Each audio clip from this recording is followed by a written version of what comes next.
All right. Welcome back. So we're going to talk a little bit about building your network. Who's in your network? Why do you need a network? When do you get a network? So a lot of times you hear people talk about you need to network. You need to know people. You know what? You probably already have a network and you don't even realize it. First, get a piece of paper, make a list of everybody you know in your community.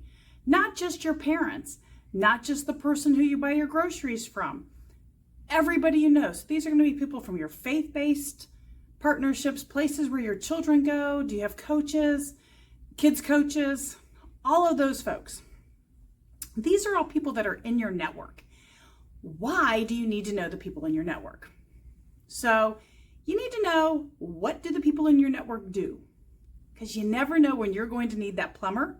You never know when you're going to need that electrician. You also never know when you might need a new insurance agent or even have a contract reviewed by an attorney. It's always easier to have these people in your network.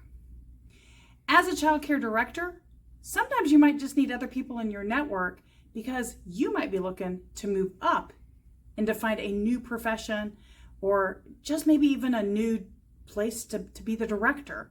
And it's easier if you have those connections in place already.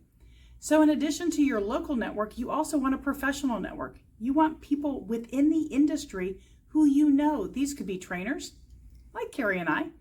They can be other owners or owners of other programs. They can be directors of other programs all over the state, even the region, maybe even if there are states that you think someday you might like to go live in. So if you ever need director contacts in Oklahoma, Florida, New Hampshire, Carrie and I got you covered. Ohio? I had to think about it, right? So there's a lot of places where Carrie and I have an expanded network. Where's your expanded network? Get outside just your local community. If you're not even sure that your network's very big in your local community, go find your local chamber of commerce because everybody's there. And this is a great place for you. Larger cities also have chambers of commerce depending on perhaps your ethnicity or your background or even your age.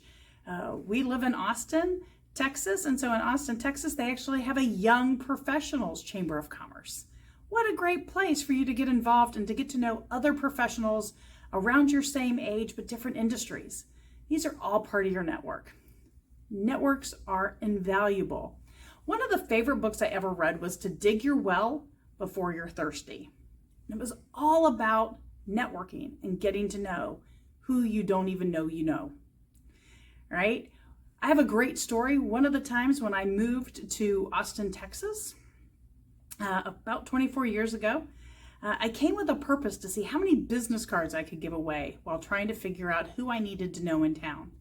So every day I made it a point to give out 5 business cards and to add people to my list of people I needed to know.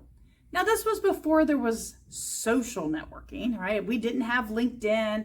There wasn't Facebook. There wasn't TikTok, Instagram.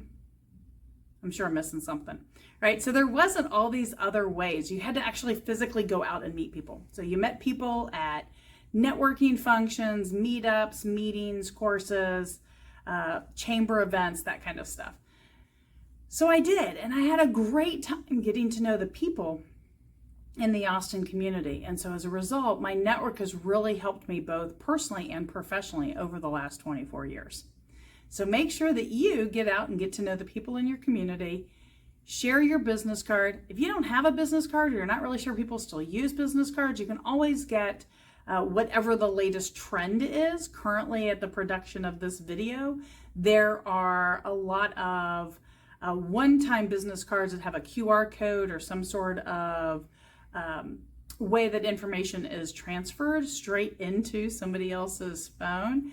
You can tap it, they can scan it. The dot is the one that pops into my head, but I know there's like 5 of that same type of program currently happening. We also know that you can just tap phones depending on the type of brand of phone and software that people are using. So connect. And then once you have those connections, okay, so now I've got all these people, I've got all these business cards, what do? Build that relationship. So building that relationship is more than collecting business cards. It's trying to figure out how you can get this person from this event to know this person at this event. How can you help them out? Do you have somebody who, is just starting a business and they're looking for other people in their industry? Are you looking for somebody who's just started a business who's actually looking for clients? This doesn't mean that you do all the marketing for them, right? You're not out there trying to be their salesperson. It just means that you remember when you run across somebody who might be looking for an accountant that you just met, Susan, who's an accountant across the street, who's just starting. So she might be great for a brand new business if their types of business match, but that's not for you to decide. That's for them to decide. All you're doing is making the introduction.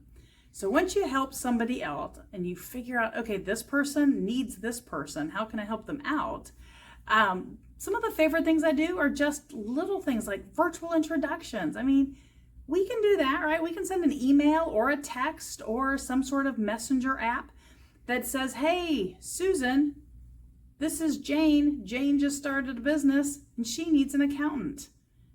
Jane, Susan's a new accountant. I thought you guys might want to meet. It's that simple. You've got this. All right. So on to the next video.